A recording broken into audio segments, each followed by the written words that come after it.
Assalamualaikum warahmatullahi wabarakatuh. Pada hari ini kita laksanakan perkuliahan dengan mata kuliah bahasa pemrograman web 2. Pada pertemuan 4 hari ini kita akan membahas mengenai yang pertama akan saya kirim absensinya terlebih dahulu kepada mahasiswa masing-masing untuk melaksanakan absensi. Lalu mahasiswa disarankan untuk bisa melaksanakan absensi lalu mendownload file modul yang sudah saya kirim nanti. Pada video kali ini saya akan menjelaskan bagaimana proses passing variabel dalam PHP. Jadi di sini adalah passing variabel dalam PHP ini adalah sebuah variabel yang dapat diteruskan atau passing ke halaman web berikutnya yang diakses oleh user. Jadi biasanya kalau kita dalam passing itu menggunakan namanya form, ada namanya form. Jadi form inilah yang berfungsi untuk melaksanakan proses atau perintah yang ada pada kode yang akan kita gunakan. Pada hal ini terdapat dalam form ada dua jenis model, yaitu kita harus menggunakan model metode post dan get. Dalam variabel post dan get inilah yang fungsinya yang digunakan untuk form dengan tampilan kode berikut ini. Pada gambar ini dijelaskan bahwasanya from method sama dengan post action process .php. Lalu di sini ada juga penginputan data dengan tipe data text. Lalu ada name-nya adalah nama dan alamat serta button submit dengan nilai value proses. Di sini berfungsinya untuk variabel post, yaitu kita akan mengirimkan data. Jadi fungsi form ini adalah untuk menjalankan perintah dari variabel post ini dengan action proses .php. Jadi di sini ada file proses .php. Ini adalah file indeks awalnya, index.html. Tampilannya seperti di sampingnya, seperti ini. Jadi halamannya seperti ini. Lalu untuk memproses teks yang sudah diketikkan pada form, diketikkan kode berikut dengan ekstensi .php. Jadi berikutnya adalah proses. Maka dia aksi yang akan digunakan adalah proses .php dengan variabel nama sama dengan variabel post nama, yaitu mengambil variabel post yang sudah kita buat tadi dengan name nama berdasarkan inputan teks datanya. Sama juga alamat, seperti itu juga buat variabel alamat dengan post name-nya yaitu alamat. Lalu kita dapat memanggil berdasarkan inputan data sebelumnya tadi dengan pemanggilan variabel. Variabel yang sudah kita buat, variabel nama dan variabel alamat. Di sini kita ada buat bahwasanya kita akan memanggil inputan data dengan inputan nama serta alamat yang sudah diinputkan oleh pengguna. Lalu hasilnya seperti ini, yaitu dengan metode model post dengan nama sama dengan Adi, dengan alamat Jakarta. Ini berikut linknya.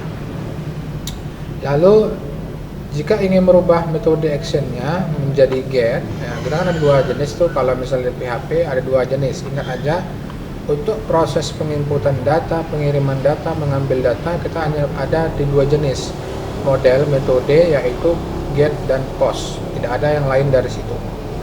Lalu yang tadi post seperti tampilan sebelumnya ini untuk mengambil data yang kita inputkan tadi. Jadi selanjutnya adalah get.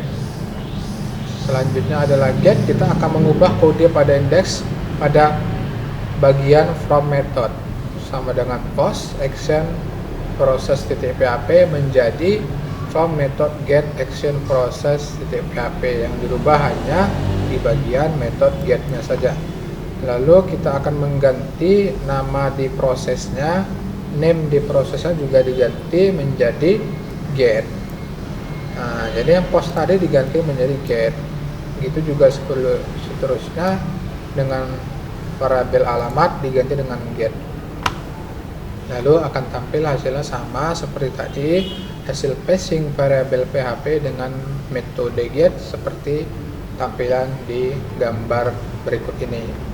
Jadi perbandingannya itu adalah dan perbedaannya, POS lebih aman dan metode get kurang aman. Karena kalau metode get kita seperti password, maka dia akan mengirimkan data berdasarkan data password yang kita ambil tadi. Jadi tidak bisa kemungkinan juga password kita diambil oleh hacker ataupun pengguna yang ingin melakukan pengambilan data password. Jadi biasa kalau kita menggunakan POS itu lebih aman karena data kita tidak nampil di linknya. Ini lihat saja di linknya, ini perbedaan get dan POS. Ketika get, maka data kita akan ditampilkan di bagian alamatnya.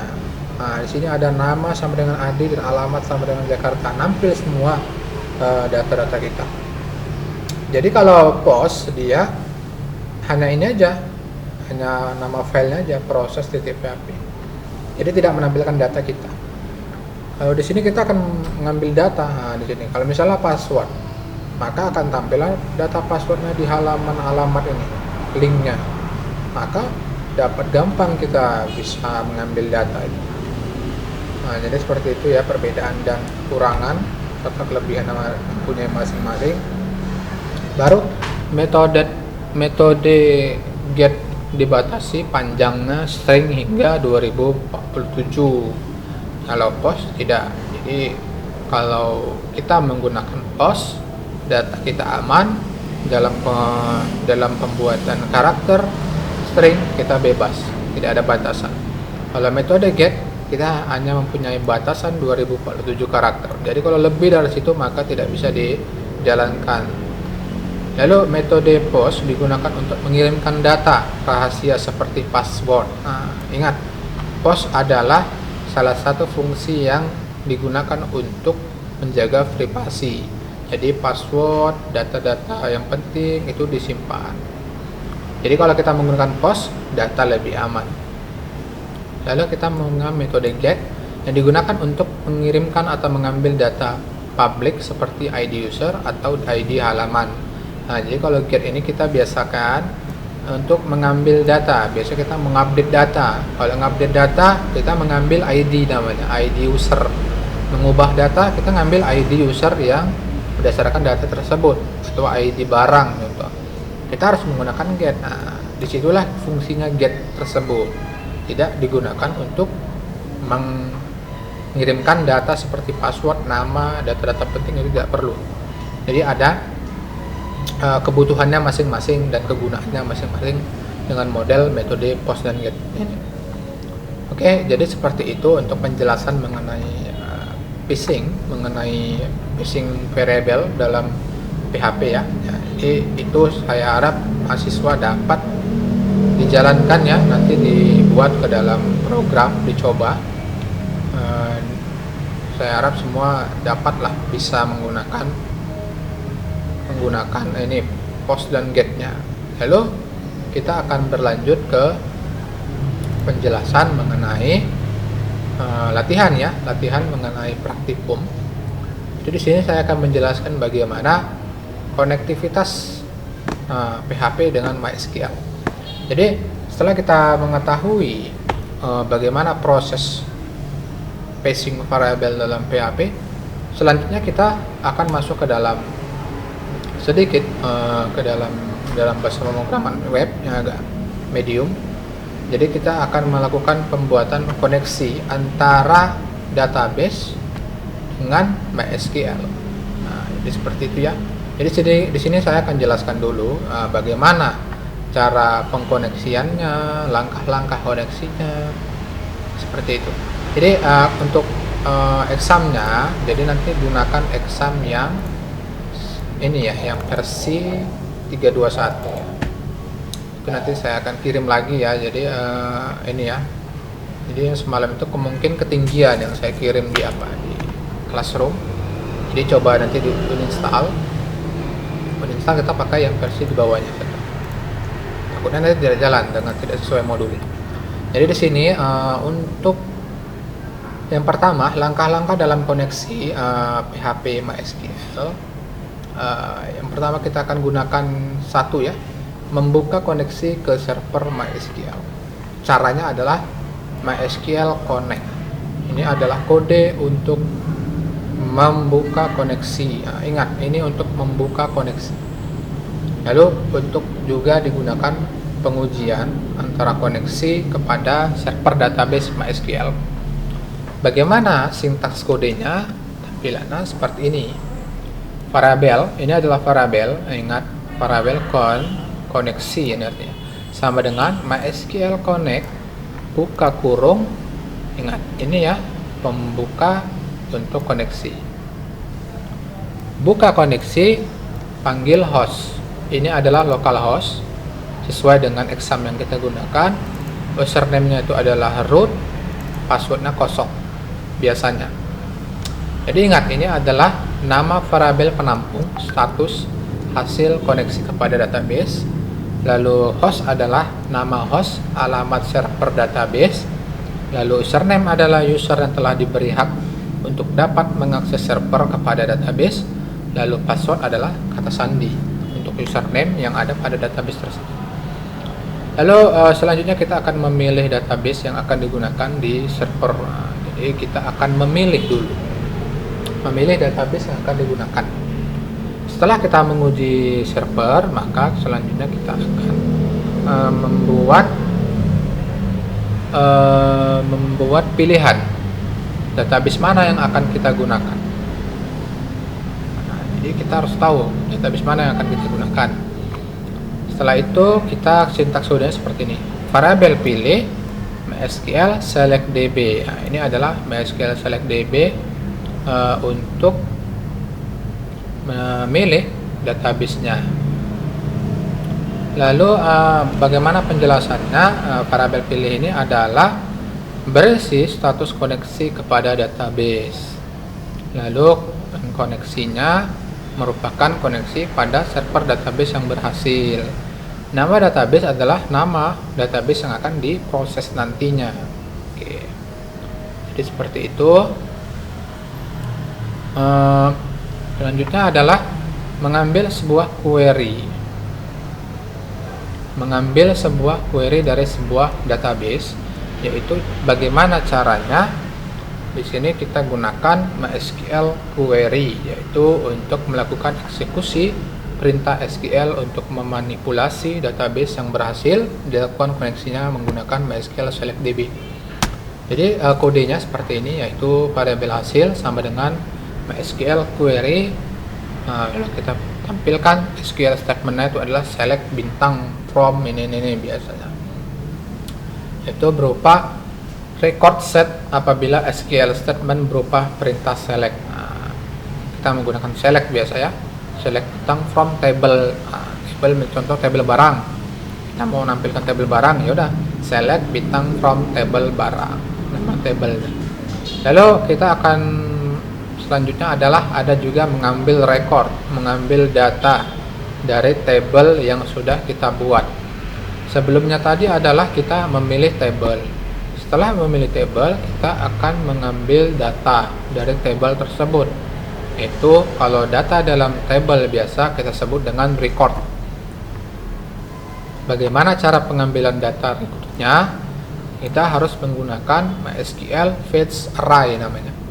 Jadi MySQL Fetch Array ini digunakan untuk melakukan pemrosesan hasil query yang dilakukan dengan perintah MySQL query dan memasukkannya ke dalam array associative, array numeris, atau keduanya. Sintaksnya adalah seperti ini, ingat. Variabel row sama dengan MySQL Fetch Array buka kurung variabel hasil. Sesuai tadi, variabel hasil diambil berdasarkan label yang kita pilih tadi. Nah, ini. Lalu row adalah array. Array satu record dari record variabel hasil yang diproses nomor record sesuai dengan nomor urut dari proses MySQL Fetch Array yang sedang dilakukan. hasil, variabel hasil adalah record set yang akan diproses. Oke, jadi seperti itu. Selanjutnya adalah MySQL fetch assoc. Fungsi ini hampir sama dengan fungsi MySQL fetch array, yaitu hanya saja array yang dihasilkan hanya array asosiatif. Bagaimana caranya? Sama juga seperti di atas, yaitu kita menggunakan row MySQL fetch assoc buka kurung variabel hasil. Sama seperti itu. Dan selanjutnya ada juga MySQL fetch row. Fungsi ini hampir sama dengan fungsi MySQL fetch array, itu hanya saja array yang dihasilkan hanya array numeris. Jadi yang akan ditampilkan dalam fetch row hanya array numeris. Numeris ini artinya dalam berbentuk angka. Jadi sintaksnya seperti ini, sama. Lalu kita ke MySQL num rows, yaitu untuk digunakan menghitung jumlah rekod. Menghitung jumlah rekod adalah menghitung jumlah data yang kita simpan dalam database kita. Jadi kita caranya bagaimana, yaitu kita membuat variabel jumlah MySQL num rows sama dengan buka kurung variabel hasil sesuai dengan pilihan tabel sebelumnya. Baru ini adalah variabel JML akan memiliki nilai sesuai dengan jumlah rekod yang ada. Oke, jadi seperti itu ya. Jadi selanjutnya adalah latihan. Ini latihan, ini kalian yang mengerjakan. Bagaimana pengerjaannya gampang ya. Nanti kalian tinggal buka Sublime aja, kalian tinggal tes nanti. Jadi saya akan, ini nanti kalian bisa tinggal ketik aja kodenya di Sublime. Examnya seperti yang saya jelaskan tadi. Lalu ini adalah penjelasannya. Ini ingat, ini adalah kode prosesnya. Jadi ingat, ini buka PHP ya, ini buka PHP, itu PHP ya, ini adalah proses dari koneksinya. Begini sintaks kodenya kira-kira. Simple ya, jadi gampang kalau untuk pengkoneksian ini. Baru kita melihat perbedaan antara MySQL fetch array, MySQL fetch assoc, MySQL fetch row.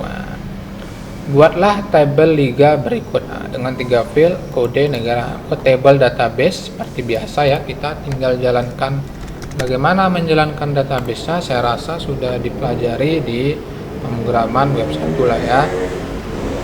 Jadi untuk ini seperti ini, tinggal buka kalau PHP MyAdmin.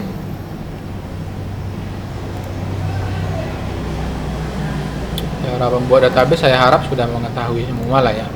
Masih gampang kan, tinggal buat database new. Jadi database ini kasih nama seperti yang dijelaskan seperti tadi adalah table liga. Table liga dengan table liga, database liga, lalu buat table. Nah, database liga, tabelnya liga bola contoh. Sini kita buat jumlah kolom 4, ada 3 field ya, kode negara champion, kode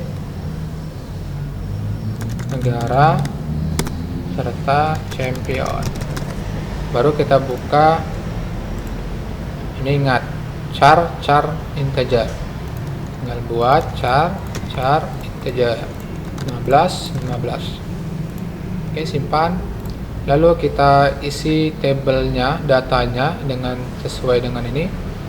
Caranya seperti ini, klik tabelnya lalu ditambahkan datanya Jerman 4, Jerman 4, kirim. Kalau selanjutnya adalah seperti itu juga. Nah, data itu kan tambahkan lagi, buat 3 data.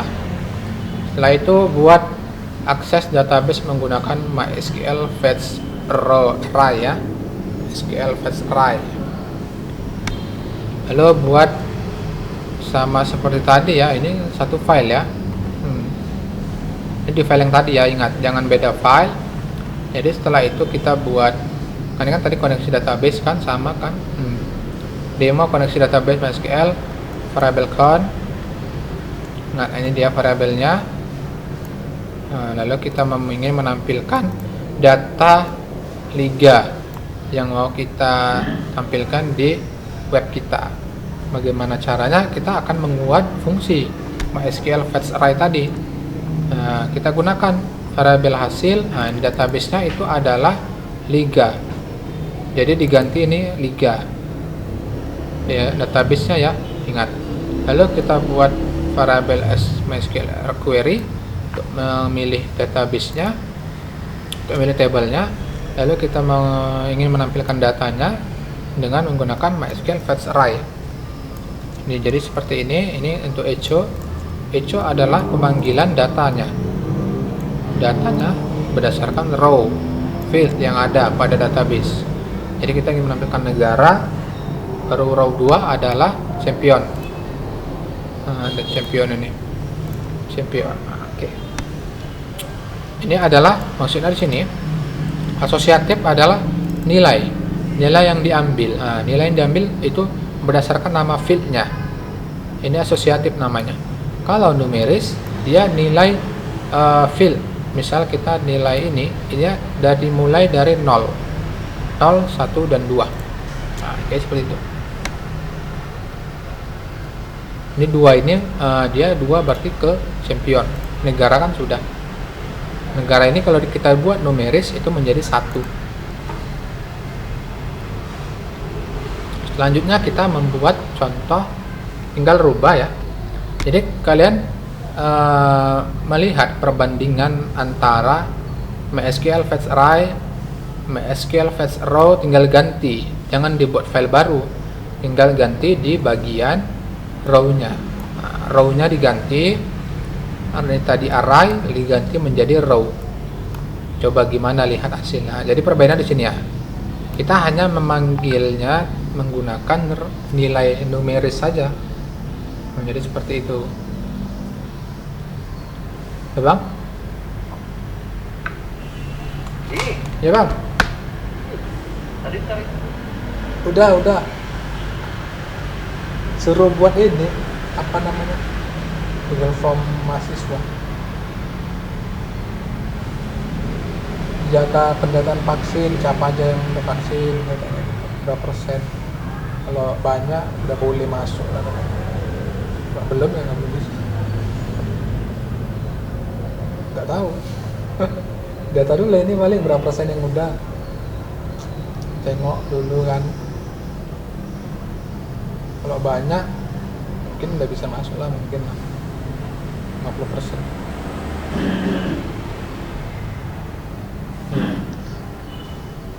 Oke bang.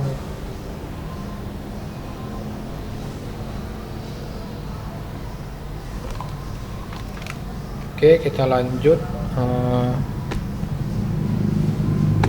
bagian selanjutnya. Ini perbedaannya membuat buku tamu ya. Buat buku tamu. Selanjutnya ini akan kalian contohkan ya, dibuat ke dalam apa namanya, latihan kalian pribadi mandiri. Jadi gampang ya, ini tadi saya jelaskan. Selanjutnya buat database buku tamu, lalu kita disuruh buat untuk proses tambah data. Nanti dicoba ya, diikuti modul ini. Lalu di sini ada membuat proses tambah, berarti ini artinya ada filenya. Ingat aja kalau ada from X ya, nah ini tadi ya, kita akan mengimplementasikan post. Ingat di sini harus ada file proses tambahnya. Proses tambahnya berada di bagian ini. Ingat, baca dulu.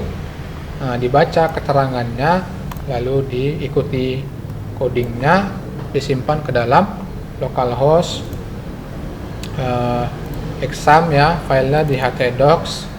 Baru buat file baru di sini, jadi di situ harus simpan dalam programnya, kode-kodenya seperti itu ya. Oke, jadi di sini ada juga view ya, view. Nah ini kodenya tinggal ngetik. Nanti hasilnya saya ingin menampilkan, lihat laporan praktikumnya. Nah ini selanjutnya nanti ada tugas untuk membuat tabel mahasiswa, tabel jurusan, ketua tabel saling berelasi, itu selanjutnya lah ya. Nah jadi seperti ini tugasnya harus ada seperti ini. Itu nanti aja akan saya jelaskan lagi di pertemuan selanjutnya dan video selanjutnya. Oke, terima kasih untuk penjelasan pada hari ini. Saya harap mahasiswa dapat memahami mengenai modul baik itu teori dan praktikum yang sudah saya jelaskan sebelumnya. Saya akhiri dengan mengucapkan alhamdulillahirabbil alamin. Assalamualaikum warahmatullahi wabarakatuh.